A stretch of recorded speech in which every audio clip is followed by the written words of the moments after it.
Hola, me llamo Alejandra Costa y soy ilustradora. He publicado más de una docena de libros infantiles y juveniles para editoriales como Libros del Zorro Rojo, Calandraca, Amanuta y Bárbara Fiore.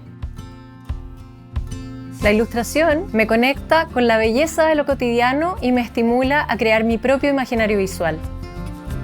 En mi proceso, mi cuaderno de exploración es una gran fuente de inspiración. Es mi bitácora de lenguajes, ideas y descubrimientos que pueden dar paso a un gran proyecto. En este curso de doméstica aprenderás a crear un archivo visual desde el juego y la experimentación mientras descubres tu propia mirada y vocabulario visual. Como proyecto final, elaborarás una ilustración profesional utilizando un cuaderno lleno de técnica visual y ejercicios creativos.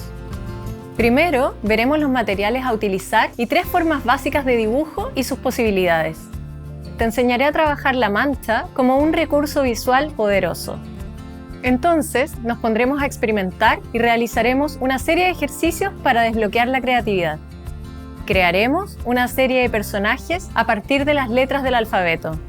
Más tarde, usaremos un jardín para descubrir formas y texturas y fotografías para generar dibujos con una paleta limitada de 3 colores diferentes. Después, aprenderás a hacer conexiones creativas entre tus ejercicios y definirás la composición y bocetos de la ilustración final. Por último, te mostraré cómo reunir todas estas técnicas en un lenguaje profesional y te enseñaré las etapas necesarias para terminar tu ilustración. Al final de este curso, serás capaz de fluir con tu cuaderno y encontrar en él tu propia voz artística. Para acompañarme, necesitarás una libreta, lápices grafitos y de colores, papeles de colores, tinta china, materiales de acuarela y otros artículos de papelería.